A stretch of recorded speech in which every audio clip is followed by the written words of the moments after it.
Hey guys, so I don't usually like to show super touristy places in my videos.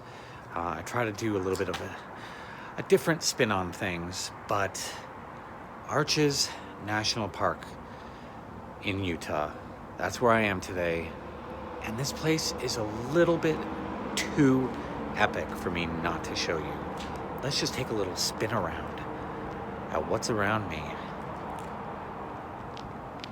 The red hills of Arches. So I'm gonna give you a really quick little tour of this place while I'm here. Bear with me. Let's do it.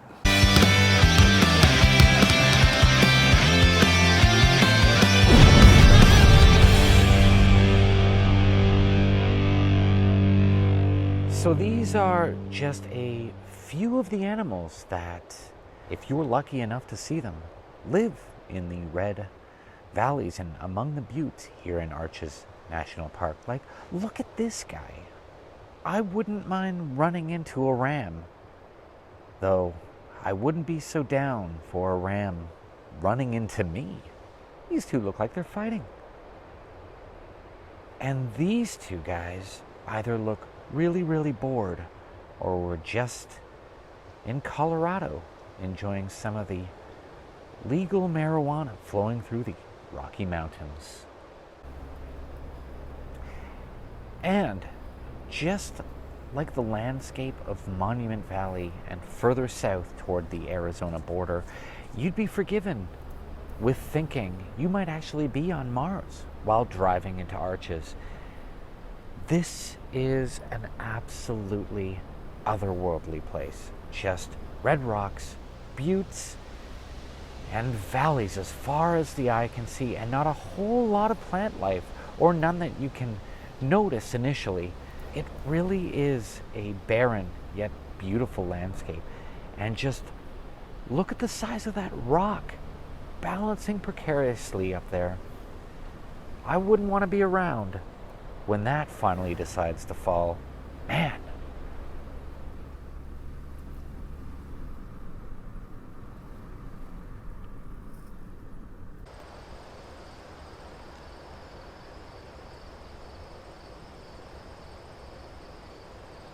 And way off in the distance there on the left, those three buttes are called the Marching Men.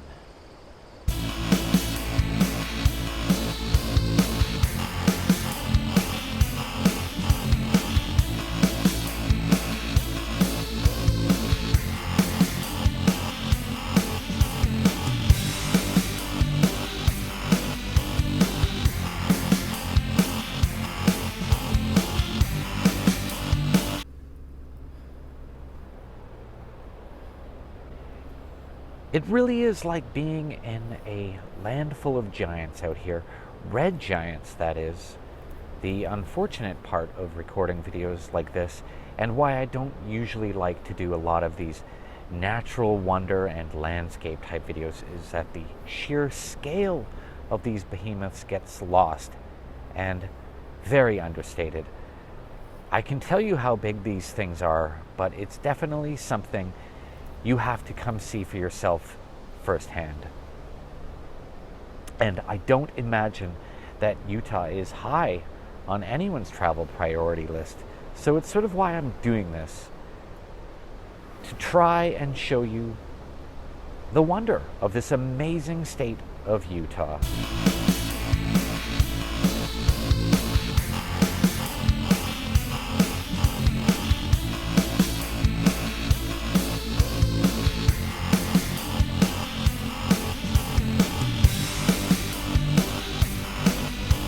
Quite the juxtaposition of landscapes here in the foreground, and about 100 miles away, pure desert, and then the snow-capped peaks of those mountains further south down near what I assume is Moab, Utah.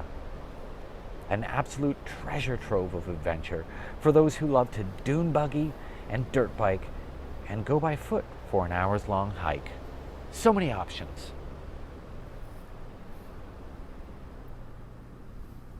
That spear-shaped balancing rock face over to the left is called balanced rock.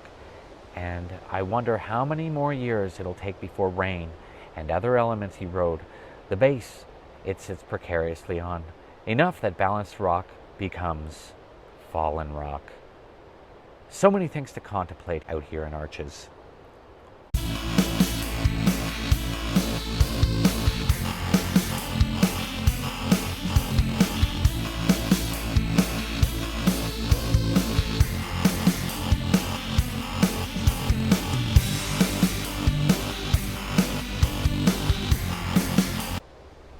And way over there in the distance, I'll see if I can zoom in a little bit on it.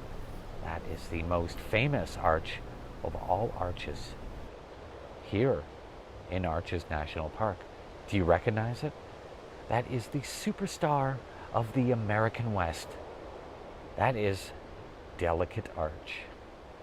It is a name befitting of the inevitable fate that awaits it, as it slowly erodes and eventually disintegrates back into the earth from whence it formed. For now, enjoy all of its majestic beauty.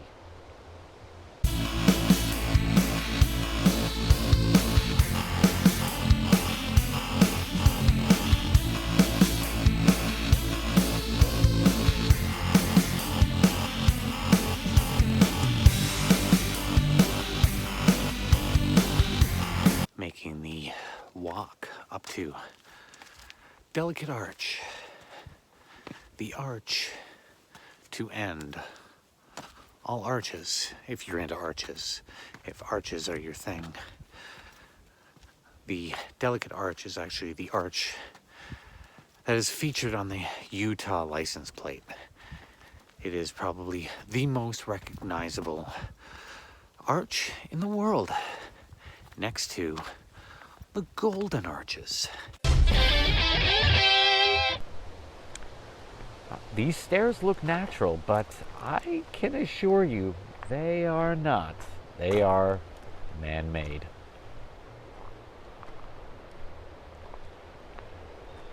This looks to be the first endpoint, with the payoff being a better view of Delicate Arch. Though, I gotta be honest, it doesn't look any closer than it did 30 minutes ago when I started this walk. But there it is. A bridge too far, of sorts. That right there is petrified rock, which, I don't know, it just seems a little redundant. Also, those rocks don't look scared at all. So many odd things out here in the Utah desert.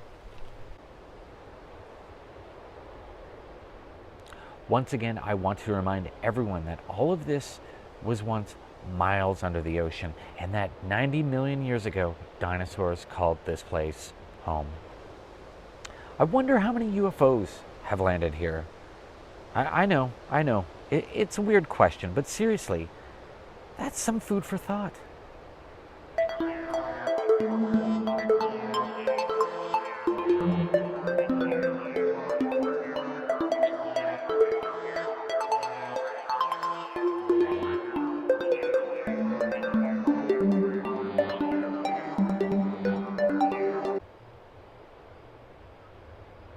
One last epic look at the valley that leads into the distant vista here in Arches. And once again, I know this will not translate very well onto video at all. So you're just gonna have to take my word for it at how grand this site is. Both the valley and the surrounding red cliffs enveloping it. I feel small, very, very, very small. So long, Arches. Don't change until we meet again. I hope you liked my visit to Arches National Park. I apologize that it wasn't an extensive tour. I have been here before, so I've seen it all. I just wanted to give you the Cliff's Notes version, the best of the best. There are a few more great parts that I wasn't able to get to today, but maybe on the next go round. For now, see you later and stay beautiful.